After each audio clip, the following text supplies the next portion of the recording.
Hi class, we're going to do the next lesson. I want to remind you of the special keys that we're using now to go through the videos and understand what's going on. So you have the arrow keys that go forward in the video or to go back in the video, and then you also have the space bar if you want to pause the video to look at something for a longer period of time, like the test questions that are going to be showing. You might want to pause it so you can write down the test questions. Now, it's a good idea if you get a sheet of paper and put numbers down from 1 to 20 or how many questions there are. And then as we answer the questions, just answer A, B, C for each one. So when you take the actual real test, you can just copy the answers in from your sheet you're creating now. So let's get started. We're going to talk today about the Bill of Rights from Amendments 5 through 10. Previously, we talked about the amendments from 1 through 4. Now we're going to talk about 5 through 10, the amendments there. Okay? All right. Now, first of all, there's an issue with executive orders, and let's just have to bring this up because it's in the news all the time now. The Constitution says that Congress will make all the laws, but in recent years, the presidents have circumvented the law by using executive orders. But remember, the Constitution says Congress will make all the laws, not the presidents. Somehow, the presidents have taken upon themselves to make laws. For example, President Obama started it when he said, "I don't need the Congress. I have a pen and I have a telephone, and I can make the laws the way I want to." He said that because both the House and the Senate at the time were controlled by the Republicans, so he didn't feel he could get all his laws passed. And then, of course, when President Trump came in, what did he do? Well, he just nullified all of President Obama's executive orders. That's the bad thing about executive orders. Trump just simply nullified, threw all the Obama's executive orders out, all the ones he wanted to, threw his executive orders out and wrote his own executive orders. So it's like the law changes every time we get a new president. And then what happened when President Biden took office? What do you think he did? He crossed out Trump's executive orders. Now that's what Biden's in the process of doing now. So Trump canceled out Obama, and now Biden is canceling out Trump, and the same thing happens over and over again. Presidents use executive orders to make themselves more powerful than Congress. It's really something they need to address in the future, both parties, and get this thing straightened out. Now, here's the question. Why do presidents use executive orders instead of laws passed by Congress? And there's your answers. And the answer is right in here. Now, if you want to go back and look at the text, just use the left arrow key and it takes that out. Hit the right arrow key, it goes in again, and then you go to the next slide after that. Now, the Fifth Amendment we're going to talk about first of all. That's the one we're starting with. This is an amendment that protects your life, your liberty, and your property of individual citizens. Probably the Fifth Amendment has more of a personal contact with you than any other the other amendments, something that you encounter every day of your life and that you see on television and in movies all the time. So we're a nation of laws. Even people accused of a crime have rights under the law. The Fifth Amendment protects citizens and non-citizens accused of a crime. It also protects the property of people. That's what the Fifth Amendment is about. And people always, you hear them using the Fifth Amendment all the time. So it protects your life, your liberty, and your property. Now, in the United States, here's the question. The law is designed to protect individual citizens from the government. And it's the agents such as the police, the courts, and politicians. Which item below is not protected by the law? And then you have to figure that out to answer the question. Now, the life, liberty, and property. No federal trial can take place without of a serious crime without the okay of a federal grand jury. Remember that, the federal grand jury. Federal grand jury.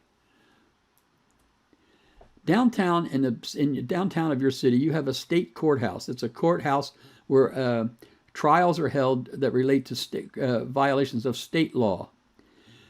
You may not know it, but you also have a United States courthouse in your downtown of the major cities.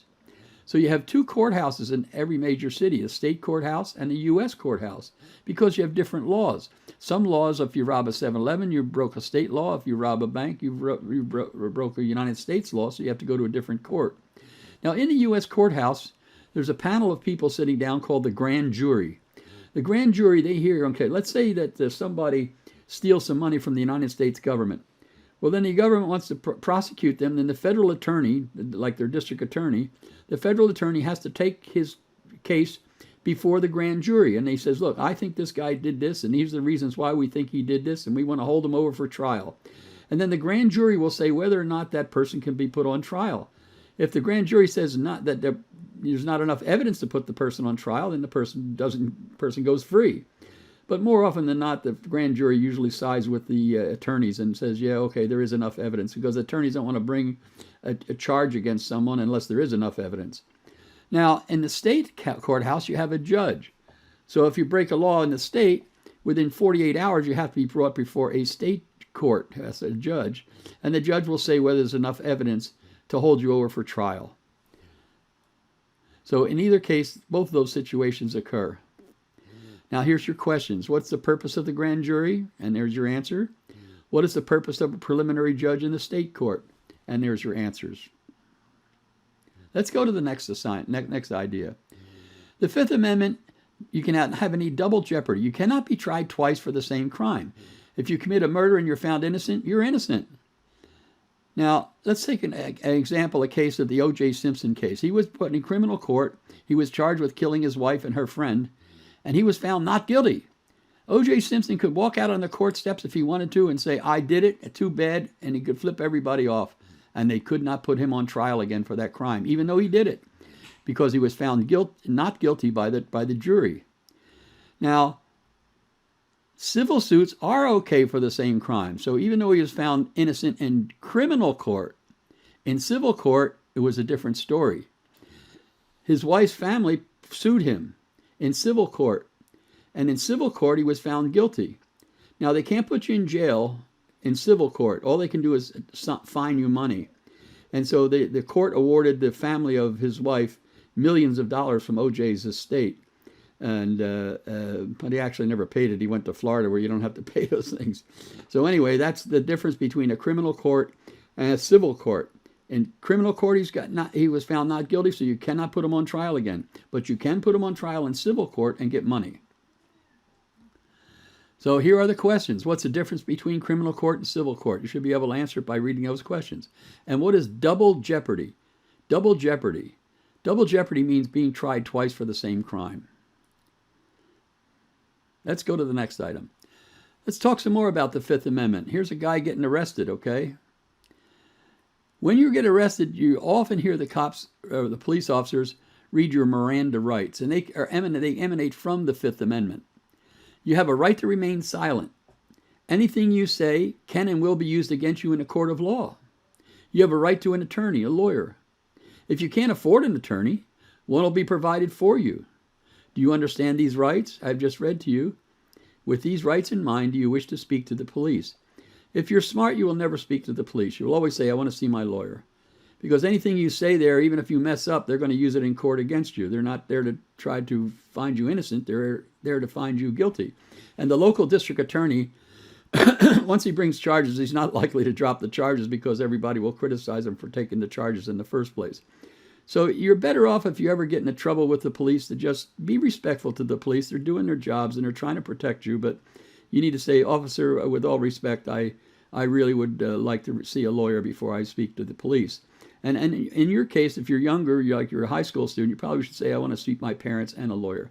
Trust your parents. They're the ones that love you, and they're going to give you the best advice. So just say, I want to see my parents, and I want to see my parents before I answer any questions, and the lawyer, and that'll happen for you. You'll get a lawyer then. Those are the Miranda rights. So Miranda rights have to be read to people before they are arrested, which item below is not part of the Miranda rights, and you can switch back and look at them. The Fifth Amendment says that you do not have to testify against yourself. What does that mean? And I just explained that. You cannot be forced to say anything against you. They can't even put you they can't even put you, if you go to trial, they can't make you sit on the stand and answer questions. All you have to do is say, I'm taking the Fifth, I don't want to speak, and you don't have to talk at all. No one can force you to talk against yourself. More items on the Fifth Amendment. There cannot be any bills of attainder. A bill of attainder means that Congress can't pass a law that attacks one individual person. So Congress can't pass a law to just get after one individual. That would be called a bill of attainder. Also, there can't be any ex post facto laws. What does that mean? That means that you can't punish behavior before the law took effect. If they say today you have to wear a helmet when you're riding your motorcycle, and they say, okay, well, yesterday you were not wearing your helmet, so now we're going to convict you for what you did yesterday. Well, you say, well, yesterday it wasn't a law. So that's true. You can only convict a person for the law forward after it becomes a law. You're guaranteed a writ of habeas corpus. And we've talked briefly about this, but we haven't called it habeas corpus. Habeas corpus means produce the body. It's a Latin word. It means produce the body, habeas corpus. You have to be taken before a judge soon after you're arrested. So usually in California, it's 24 to 48 hours. They have to take you in front of a judge. And if they don't take you in front of a judge, they have to let you go. Because if the judge says whether there's enough evidence to convict you, to hold you for trial or not. If the district attorney has not produced enough evidence to hold you for trial, then the judge will say, let this guy go free. So that's what a writ of habeas corpus. Now, in some countries in the world, they don't have that. Most countries don't have it. So you might get arrested in some country, say in Mexico, and they could put you in jail, and they could leave you there and come back 10 years later and say, well, oh, we forgot you were here. They could do that, I guess. But that does happen in some countries in the world. It's just the way the police have of punishing people without taking them to court. Our system guarantees that you go before a judge, that you're treated fairly, and that you get a fair trial. So, Congress cannot pass a bill of attainder. What is a bill of attainder? I explained that. 10. Congress cannot pass ex post facto laws designed to punish people for something they did in the past. Is that true or false? 11. People are guaranteed writs of habeas corpus. What are they? And there they explains what writ of habeas corpus is. I'm trying to reinforce these ideas in your mind by getting you to interact with them. Let's talk about the Sixth Amendment now. The Sixth Amendment is concerned with the rights of people that are accused of a crime. Here's this little girl. She stood up for herself, and she just, but now she's in trouble for getting in a fight. Okay, but the rights of people accused of a crime is what the Sixth Amendment deals with. Now, there are different types of crime. You have to understand that. Let's talk about the two categories of crime. First of all, there are misdemeanors. Misdemeanors are minor crimes, simple things like jaywalking, doing something, maybe some minor law that is not very serious. That's called a misdemeanor. A felony is a serious crime where you maybe rob a bank or rob a store or hurt somebody. That could be a felony. So there's a difference between a misdemeanor and a felony. Those are the two types of categories of crimes. Now, let's talk some more about, here's two guys, okay? These two guys and these two kids in there, they need some money, so they're going to steal some money. They want to rob somebody, so they don't know who they're going to rob. They're just trying to think where we get the most money from. Well, they say we could rob a 7-Eleven. You understand? We could rob a 7-Eleven or we could rob a bank. If we rob the 7-Eleven, we're going to get more money, but that's a violation of a state law. So if I get caught, if I rob a 7-Eleven and I get caught, I will go to a state court, the state of California or the state of Michigan or whatever state you happen to be in. You'll go to a state court and be prosecuted. If you rob a bank, that's a violation of United States law. And then you would go to a federal or a U.S. court and be convicted there. And if you're convicted in a state court, you go to a state prison. If you rob a bank, then you'll go to a federal prison. There are different prisons and different crimes, and that's the difference between a state crime and a U.S. crime. You have to know what the crime is that you're committing. Now, if these guys are smart, they'll probably go for the 7-Eleven. No, they get more money going to a bank. But the probably smart thing to do is just stay in school and don't rob anything at all. But this is just a little illustration to explain to you the difference between the types of crimes, whether they're state or U.S. crimes. So what statement below is true? And then you have to answer these questions by reading it and understanding what I just spoke about. Back in the 1990s, there was a building in Oklahoma City. There was a federal building. It's a United States building, but it's in the state of Oklahoma. U.S. building in the state of Oklahoma. It was in Oklahoma City. And this guy named Timothy McVeigh, he got a bomb, and he actually got manure. He made his own bomb and put it in a pickup truck and parked it in front of this federal building. He was upset with the government over Waco, Texas, and over an issue called Ruby Ridge, and I don't have time to go into those issues now. But he felt the government was being too oppressive, and so he lit off a bomb. And when the bomb went off, he was upset about the kids getting killed in Waco, Texas. But when he set his bomb off, it killed kids that were there was a nursery school in this building, and the kids got killed in there. So his one little truck bomb, look at all the damage that it did. So Timothy McVeigh was sent to trial. And who was going to put him on trial? Well, the U.S. Department of Justice had the authority to put him on trial. He also broke, because the building was in the state of Oklahoma, the state of Oklahoma could have prosecuted him also, but the United States government prosecuted him, and then they executed him. They put him on trial, and he was executed by the federal government.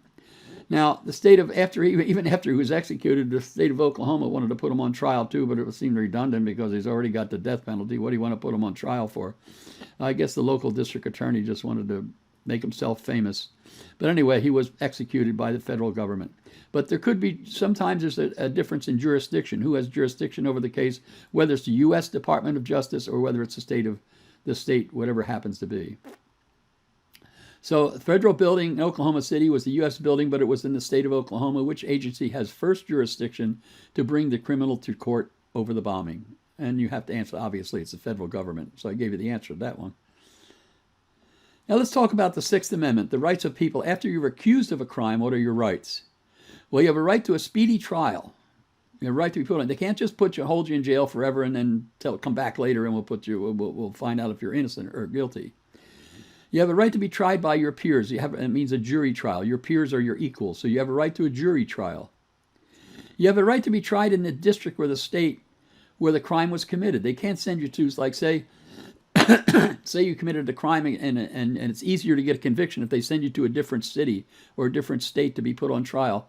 You can't do that. The person that's convicted of a crime or accused of a crime, you can say, I want to go to court where the crime was committed. I don't want to go to a different state, because sometimes district attorneys will try to send you to a different city where it's easier to get a conviction. Witnesses have to face you in court. So if you're accused of a crime and you go to a court, people can't make secret testimony against you. The witnesses have to face you in court. That's even in the case of women who have to face women who are raped, and they have to face the rapist in court. They have to do that. They have to say that's the person that did it. Even in the case of where children are harmed, the children have to go in court and face the molester or the person that committed a crime against them, and they have to point to him and say he's the guy that did it. It keeps people from making secret charges against people. So you don't want somebody going to the district attorney and said, I know it, because they way to get even with their enemies. This guy did this and this guy did that, and you can make charges without actually making yourself public. You can't do that. You have a right to have witnesses face you in court and say whether you committed the crime or not. Another thing is you can force witnesses to testify for you. Let's say that you are charged with a crime and your girlfriend knows that you didn't commit the crime because you were with her when the crime was committed. But now she's mad at you and she don't want to testify for you in court. She says, I'm not going to go in court and testify. I hope they convict you. She's mad at you. Well, you can force her to go to court and testify for you. You can force witnesses to go to court and they have to testify.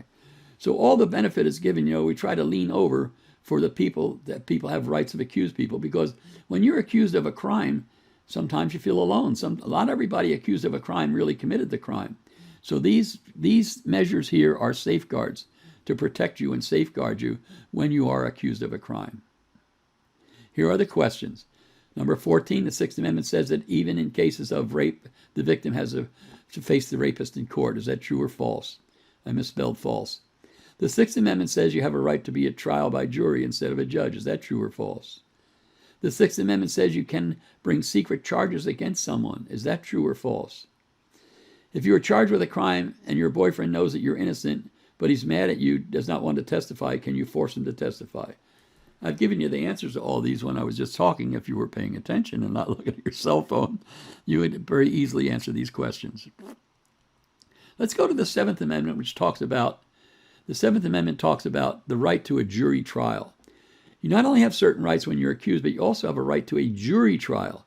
You have the right to, you can say, I want to be judged, I want a judge to judge me, or I want a jury to judge me. You have a right to a jury trial. And this little graphic we have here, and it's probably a murder case or a capital case, where there are 12 jurors and every one of them has to say you're guilty in order for you to be prosecuted. If one person holds out, then they have what they call a hung jury and they can't convict you.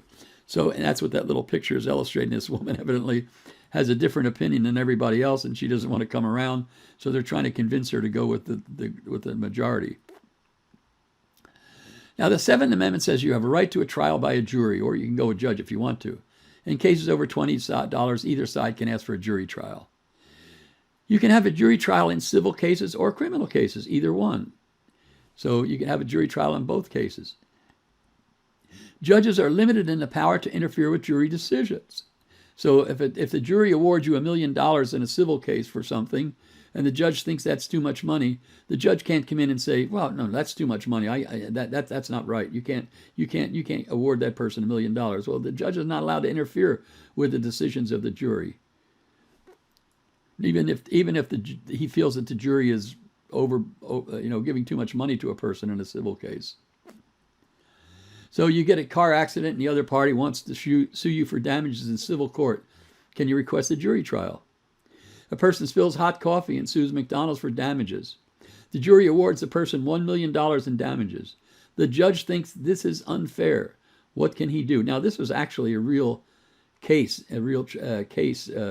where a woman was burned by hot coffee at McDonald's, and she sued McDonald's, and she got $1 million. So you have to answer the question there, what the judge can do. Now let's talk about the Eighth Amendment. The Eighth Amendment says there can't be any cruel or unusual punishments. They can't really torture you. This guy's put in the stocks. They can't let you do that. So, and the Eighth Amendment says there can't be any cruel or unusual punishment. You can't have excessive bail or punishment. So, for example, you can't have excessive bail. If you're jaywalking, the district attorney doesn't like you. He can't charge you $1 million bail because you jaywalked. You're not allowed to do that. That's to be excessive. You can't have excessive punishment. You can't take person and torture them or put pins in them or hang them in stocks or do anything like that. You're not allowed to torture people in the American judicial system. There can't be any cruel or unusual punishment such as whipping or torture. You can't do any of that. Now, some people argue that the death penalty is a violation of the Eighth Amendment. What do you think their logic is? They say, think of the question now. They argue the death penalty is a violation of the Eighth Amendment. What is their logic? And you have to figure that out by yourself. I want to get your brain going so you can think a little bit here. Let's go on to the Ninth Amendment. The Ninth Amendment says that all other rights to the people. The Ninth Amendment says that the enumeration means speaking out, saying, of certain rights does not deny other rights that people have. Just because a right is not listed in the Constitution does not mean you don't have that right. And to illustrate that, the Constitution says you can worship God any way you want. It does not say anything about atheism. Does this mean that atheists have no rights? You have all the rights. All the rights. More about the Ninth Amendment. If you look, all other rights belong to the people. They didn't have any television when they wrote the Constitution, but you have rights that if your rights involve the television, you have a right there. They didn't have radio even. Here you see a person in World War II listening to the radio. And here's a young lady talking on the phone. You have rights as far as the telephone goes. All those rights are in telephone and cell phones. You have all the rights, even though these devices were not present. That's the beautiful thing about our Constitution and our amendments. It really is a great document. I hope you learn to respect and love the Constitution and the amendments the way I do, because you are protected. It's there to protect you from the government. Other people that live in other countries in the world don't have that protection. They're at the mercy of their governments. What the government says goes, not what they don't have rights. It's the government that has all the rights. So you have rights even though they were not listed when the Constitution was written. So even though the Constitution and the Bill of Rights was written more than 200 years ago, it is still the most effective tool in the modern world for ensuring a stable government and freedom for its people. So you have to say whether this is true or false. Think about it before you answer. Let's talk about the 10th Amendment. This is the final one that we're going to cover. And so the government only has the power given to it in the Constitution. The government just can't acquire power on its own. It just can't take power on its own without the people. The government only has the power given to it in the Constitution. That's the 10th Amendment. It's a limitation on government power. A limitation on government power, and that's an important point. And the reason I keep bringing this up is because look around the world and throughout history. Who has persecuted people, made them suffer, executed them, starved them, put them in prison, executed them, tortured them? It's always government. Even you go back to the Roman Empire or wherever you want to go up to the modern world, it's always governments that are persecuting people. And our founding fathers were smart enough to know that you don't have to worry as much about your next door neighbor as you do about the government. The government has the power. And so the 10th Amendment tries to limit the government power by saying the only power the government has, the only power, is the power given to it in the Constitution. The 10th Amendment says that rights of state and the people, Power does not specifically delegate or given to the U.S. and is reserved to the people. So any power not given to the U.S. in the Constitution is reserved to the people. The only power the U.S. government has is the power specifically given to it in the Constitution of the United States.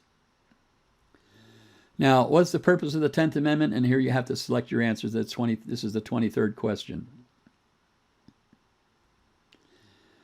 In recent years, there have been growing government power. The government has been going, it seems that politicians and people in power, they're always trying to gravitate and get more power. And the Congress and the presidents are acquiring more and more power, it seems, as every year goes by, because the politicians are always trying to figure ways to get more power. How can I get more power? How can I get more say in what the people do? And they're always trying to do that. And they use a series of devices to do that. And you have to ask yourself, does the government power threaten your freedom? There'll come a point where too much power in the government will threaten your freedom, whether you won't have anything to say about anything anymore. And the things that they use to do that, many of the people that are trying to get more power to the government use the Constitution itself. Like the Commerce Clause talks about trade, and they'll say, well, that law has something to do with trade and commerce, so therefore the government can control it. So the government is acquiring more and more power as the years go through. The war powers of the president. The Constitution says only Congress can declare war. Well, wait a minute. The last time we declared war was World War II. That was in 1941. We haven't had any wars since then. We've had a lot of wars. The Middle East, Korea, Vietnam, all those wars. The president invoked those wars by themselves. They didn't even go to Congress. They went to Congress to get the okay, but they didn't need the power of, they didn't need Congress to do that. They actually, the president sent us into war on their own, practically. And of course, there is the Elastic Clause. The Elastic Clause says that Congress can do whatever it needs to do to carry out its responsibilities. They can pass any laws to carry out its responsibilities. That's called the Elastic Clause. We'll talk a little bit more about that in later lessons. So, what is the meaning of this cartoon? Just look at it and try to think about it. And I'm not going to give you the answer. You can figure it out yourself. That's the 24th question. What's the meaning of this cartoon? What is it saying? You should learn how to understand cartoons. There are usually symbols for different things, and it's good analysis to understand how political cartoons work. So I want to thank you for your attention. In the next lesson, we'll see the remaining amendments from 11 to 27. We'll go over the rest of the amendments. So we've gone through 1 through 4 and 1 through 5, and I thank you very much. You're a very great class, and let's get going, guys, and do a good job on your test. Do your test right away so it's fresh in